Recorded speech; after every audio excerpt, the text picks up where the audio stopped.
Hi hello வணக்கம். இன்றைக்கி நம்ம பார்க்க போகிறது simple Tunics top with gathers Part-1. இது Part-2 இதனோட கண்டினியூவேஷன் பின்னாடியே வந்துகிட்டே இருக்குது உங்களுக்காக. ஸோ ஃபஸ்ட்டு ஒரு பீஸ் ஆஃப் கிளாத் எடுத்துக்கலாம். பீஸ் ஆஃப் கிளாத் எடுத்துக்கிட்டு அந்த உங்களோட பஸ்ட் சைஸும் டாப் பேனலோட ஹைட்டும் வந்துட்டு எப்படி மெஷர் பண்ணணும்னு சொல்லிடுறேன் இப்போவே. பஸ்ட் சைஸ் வந்துட்டு உங்களுக்கு 31 இன்ச் இருக்குன்னா அதனோட கூடவே சேர்த்து ஒரு 3-4 இன்ச்சு ஆட் பண்ணிக்கோங்க. ஏன்னா நம்ம மடித்து தைக்கும் போது கொஞ்சம் ஈஸியாக இருக்கும். நான் 4 இன்ச்சாகவே ஆட் பண்ணிக்கிட்டேன். ஸோ மொத்தமாக 35 இன்ச்சு எனக்கு வந்துட்டு லென்த்து. அதுக்கப்புறம் ஹைட், என்னோடய டாப் பேனலோட ஹைட் இருக்குங்க இல்லையா, ஸோ வித்து வந்துட்டு எனக்கு 8 இன்ச்சு வேணும்னு நினச்சேன். ஸோ அதோட கூடவே இன்னும் 2 இன்ச்சு சேர்த்து ஆட் பண்ணிக்கிட்டேன். ஸோ 10 இன்ச் வச்சுக்கிட்டேன். ஸோ 35 இன்ச் வந்துட்டு லென்த்து, 10 இன்ச் வந்துட்டு உங்களோட டாப் பேனலோட ஹைட்டு வச்சு கட் பண்ணுங்கள். ஒரு ரெக்டாங்கிள் ஷேப்பில் ஒரு பேட்டர்ன் கிளாத் ஒன்று கிடைக்கும் உங்களுக்கு. அந்த கிளாத் வந்துட்டு உங்களுக்கு ரெக்டாங்கிள் ஷேப்பில் கிடைச்ச உடனே அதையே நீங்கள் யூஸ் பண்ணி டெம்ப்ளேட்டாக பண்ணிக்கலாம். அப்படி இல்லை, அப்படி கட் பண்ண சரியாக வராது உங்களுக்கு அப்படிங்கிற பட்சத்தில் நீங்கள் வந்துட்டு ஒரு மெஷர் பண்ணி நீங்கள் பண்ணிக்கலாம். அப்படின்னா நீங்கள் ஒரு பேப்பர் எடுத்து அதில் மார்க் பண்ணி நீங்கள் ஃபஸ்ட்லேருந்தே பண்ணுறனாலும் பண்ணிக்கோங்க. ஸோ பேப்பர் எடுத்து பண்ணிங்கன்னா அது 2 வேலையாக இருக்கும், பட் எக்ஸாக்டாக கிடைக்கும். அதுவே வந்துட்டு கிளாத்லேயே டேரெக்டாக பண்ணிங்கன்னா எக்ஸாக்டாக வரும். சில பேருக்கு பழக்க வந்துடும் அதுவே. ஸோ இப்போ நம்ம வந்துட்டு கட் பண்ணுறோம். கட் பண்ணி 4 பீஸாக பண்ணி முடித்தக்கப்புறமா நம்ம வந்து ஸ்ட்ராப்புக்கு போகிறோம். ஸ்ட்ராப் வந்துட்டு அதுவும் 4 பீஸ் கட் பண்ணிக்கணும். அதுக்கும் இதே மாதிரி டெம்ப்ளேட் வச்சு பண்ணிட்டீங்கன்னா பண்ணிக்கோங்க. அப்படி இல்லை அப்படின்னா நீங்கள் வந்துட்டு மெஷர் பண்ணாலும் பண்ணிக்கலாம். ஸோ இப்போது இதே மாதிரி 4 பீஸ் பண்ணி முடிச்சிட்டோம். பண்ணி முடித்தக்கப்புறமா நம்ம ஸ்ட்ராப் இப்போ வந்துட்டோம்.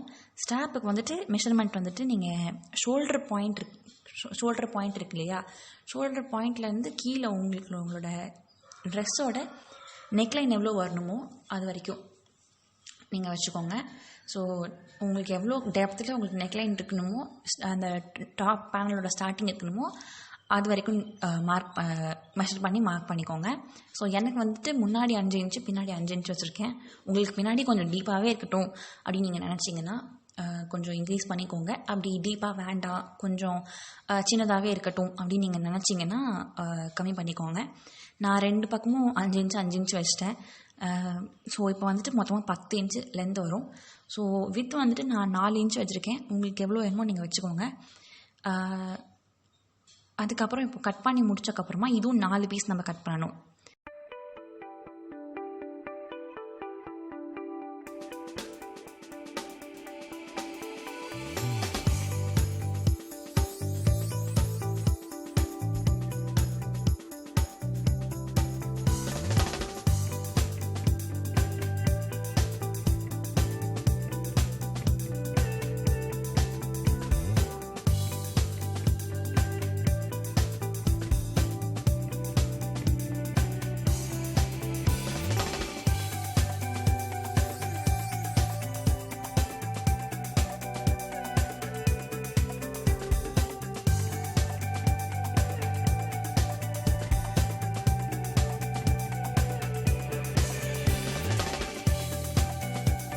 ஸோ இப்போ நம்ம வந்துட்டு மிஷின் எடுத்துக்கலாம். மிஷின் வந்துட்டு நான் யூஸ் பண்ணுறது உஷா ஸ்விங் மிஷின். ஸோ இது வந்துட்டு ஒரு போர்ட்டபிளான மிஷின், எங்கே வேணால் நீங்கள் கொண்டு போய்க்கலாம். அதே மாதிரி ரொம்பவே ஸ்மூத்தாக ஹேண்டியாக இருக்குது. அதுக்கப்புறம் வந்துட்டு உங்களுக்கு LED வேறு கொடுத்துருக்காங்க. அதனால் இன்னும் கொஞ்சம் வசதியாக இருக்குது நீடிலுக்குள்ளே த்ரெட்டை விடுறதுக்கு. ஸோ இப்போ வந்து நம்ம என்ன பண்ண போகிறோன்னா சைட்ஸ் எல்லாம் ஜாயின் பண்ண போகிறோம் ஸ்ட்ராப்பில்.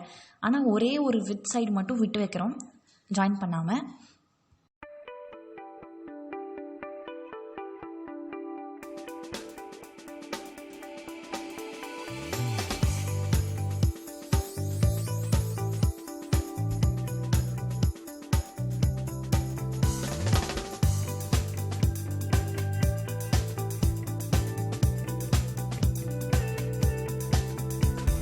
ஸ்ட்ராப் வந்துட்டு நம்ம தைச்சி முடிச்சிட்டோம். ஸ்ட்ராப் தைச்சி முடித்தோடனே அதில் வித்தில் வந்துட்டு ஒரு பக்கம் நான் விட சொன்னதுக்கு காரணமே வந்துட்டு இந்த மாதிரி துணியை திருப்பி வச்சுக்கிறதுக்காக தான், நல்ல பக்கத்தை வெளியே கொண்டு வரதுக்காக தான் நான் வந்துட்டு ஒரு வித் சைடு மட்டும் தைக்க வேணான்னு சொல்லியிருந்தேன். அப்படி திருப்பினதுக்கப்புறம் நீங்கள் தைச்சிக்கிறீங்கன்னா ஓகே, உங்களுக்கு வசதியாக இருக்கும் அப்படின்னா பிகினர்ஸ்க்கு வந்துட்டு நீங்கள் தைச்சிக்கோங்க. அப்புறம் அதோட அந்த ஸ்ட்ராப் வந்துட்டு ஒரு ஷேப்புக்கு கொண்டு வந்துக்கோங்க. ஷேப்புக்கு கொண்டு வந்துட்டு அதை நம்ம என்ன பண்ண போகிறோம்னா இதே மாதிரி 2 பீஸ் தைக்கணும். ஸோ லெஃப்ட் சைடு ஒன்று ரைட் சைடு ஒன்றுங்கிறனால 2 பீஸ் தைக்கணும் நம்ம.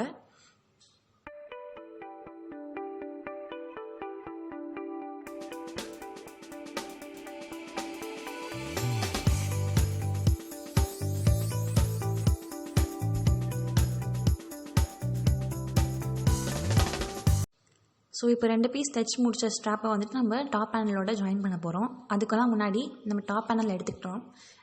4 பீஸ் வச்சுருந்தோம் இல்லைங்களா, அந்த டாப் பேனல் நம்ம எடுத்துக்கிட்டு அதில் செஸ்ட் வித்தும் ஆர்ம் டிப்பும் மெஷர் பண்ணி மார்க் பண்ணிவிட்டு அதை நம்ம கட் பண்ணி முடிச்சுட்டு 4த்துலேயும் கட் பண்ணிவிட்டு அதுக்கப்புறமா தான் ஜாயின் பண்ணுவோம். ஸோ செஸ்ட் வித் வந்துட்டு உங்களுக்கு எவ்வளோ தூரத்துக்கு உங்களோட நெக்லைன் வரணும் அப்படின்னு நீங்கள் நினச்சிங்கன்னா, உங்களுக்கு எவ்வளோ தூரத்துக்கு அந்த ட்ரெஸ் வரணும் அப்படின்னு நீங்கள் நினச்சிங்கன்னா, எவ்வளோ தூரத்துக்கு வந்துட்டு உங்களுக்கு அந்த ட்ரெஸ் வரணும், கவர் பண்ணணும் அப்படின்னு நீங்கள் நினைக்கிறீங்களோ அவ்வளோ தூரத்துக்கு வந்து நீங்கள் வச்சுக்கோங்க. ஆர்ம் செஸ்ட் வித்து எனக்கு 8 இன்ச்சு வச்சுருக்கேன். ஆர்ம் டீப் வந்துட்டு நான் 2 இன்ச்சு வச்சுருக்கேன். நீங்கள் 1 இன்ச்சு வைக்கலாம், அப்படி இல்லை நீங்கள் 2 இன்ச்சு கீழே நான் வச்சுருக்கேன், 1 இன்ச்சு கீழே நீங்கள் வைக்கலாம். இது ரெண்டும் வந்துட்டு கொஞ்சம் பார்க்கறதுக்கு டீசெண்டாக இருக்கும். அதுக்கும் கீழே உங்களுக்கு வேணும் அப்படிங்கிற பட்சத்தில் நீங்கள் இன்க்ரீஸ் பண்ணி வச்சுக்கலாம். ஸோ அதை நம்ம வந்துட்டு மார்க் பண்ணி தைச்சி முடிச்சிடலாம், 4த்துலேயும் தைச்சி முடிச்சிடலாம்.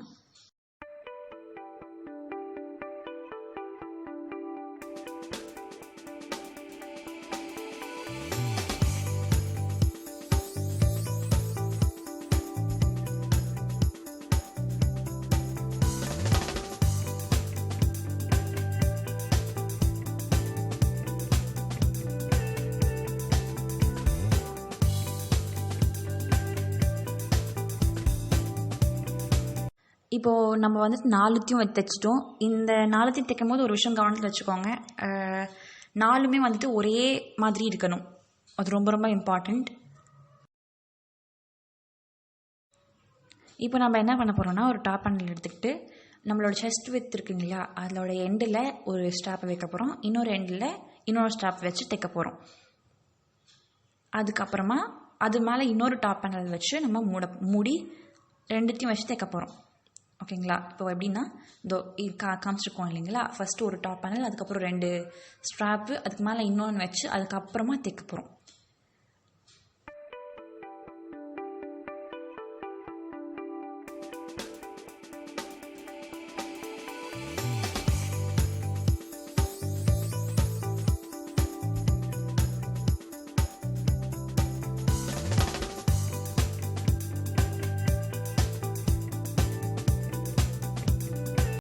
நான் வந்துட்டு ஸ்ட்ராப் தைக்கும் போது ரிவர்ஸ் ஸ்டிச் போட்டிருக்கேன். ஸ்ட்ராப்போட ஸ்டார்டிங்லேயும் எண்டிங்லேயும் கொஞ்சம் ஸ்ட்ராங்காக நிற்கும் அப்படிங்கிறதுனால நான் ரிவர்ஸ் ஸ்டிச் போட்டிருக்கேன். உங்களுக்கு அப்படி ரிவர்ஸ் ஸ்டிச் வேண்டாம் அப்படின்னு நீங்கள் விருப்பப்பட்டீங்கன்னா நீங்கள் ஒரே ஸ்டிச்சில் வந்துட்டு கொண்டு போயிடலாம்.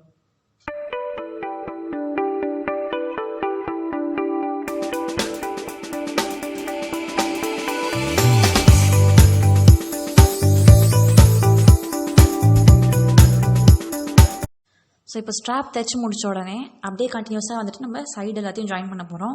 ஓப்பனாக இருக்கிற எல்லாத்தையும் ஜாயின் பண்ண போகிறோம். So first arm dip join பண்ணுவோம். 2 துணியும் ஜாயின் பண்ண உடனே நம்மளோட சைட் சீமு, அதுக்கப்புறம் பாட்டமில் பண்ணுவோம். அதுக்கப்புறம் திருப்பி சைடு வரும், அதுக்கப்புறம் திருப்பி ஆர்ம் டிப் வரும். ஜாயின் பண்ணி முடிச்சுட்டு அதுக்கப்புறம் இன்னொரு பேனலில் வச்சு நம்ம திருப்பி ஜாயின் பண்ணணும்.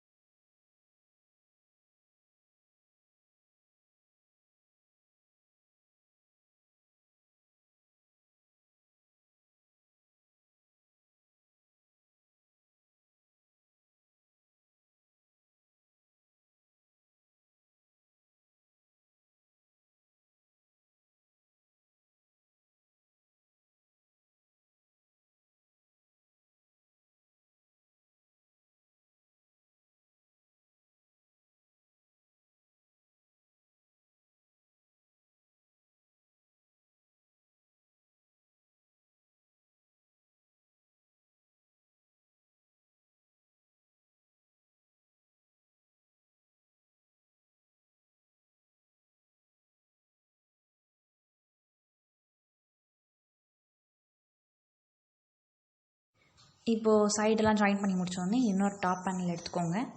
இன்னொரு பேனல் எடுத்துக்கிட்டு அந்த 2 ஸ்ட்ராப் இருக்குங்களா, இன்னொரு 2 ஸ்ட்ராப்போட இன்னொரு 2 எண்ட் இருக்குங்க இல்லையா, அதை வந்துட்டு நம்ம வச்சு அது மேலே இன்னொரு டாப் பேனல் வச்சு நம்ம தைக்க போகிறோம்.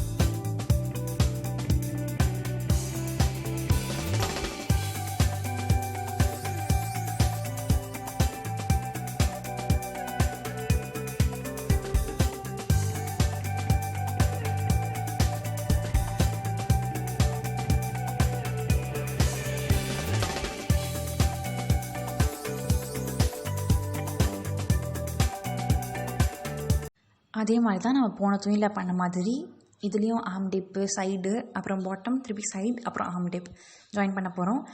இதில் ஒரு முக்கியமான விஷயம் என்னென்னா, நீங்கள் ஸ்டார்டிங்லேயும் எண்டிங்லேயும் ரிவர்ஸ் ஸ்டிச் போட்டிங்கன்னா கொஞ்சம் ஸ்ட்ராங்காக நிற்கும் த்ரெட்டு. அப்படி ரிவர்ஸ் ஸ்டிச் போடாமல் வந்திங்கன்னா ஒரு 2-3 வேர்லேயே அது ரிமூவ் ஆகி வந்துடும். ஸோ இன்னும் ரொம்ப ஸ்ட்ராங்காக நிற்கிறதுக்கு நீங்கள் ரிவர்ஸ் ஸ்டிச் போடணும் ஸ்டார்டிங்லேயும் எண்டிங்லேயும்.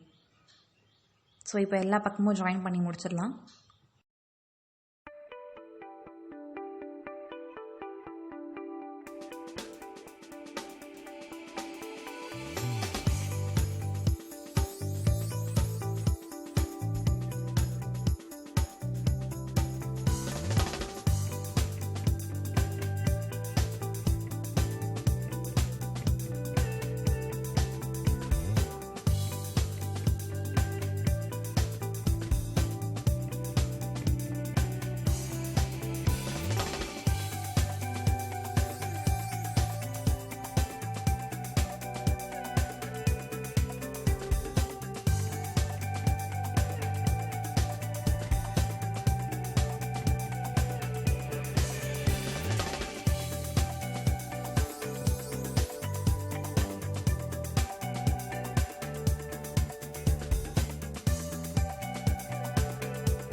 ஸோ இப்போ நம்ம எல்லா சைடும் ஜாயின் பண்ணி தைச்சி முடிச்சாச்சு.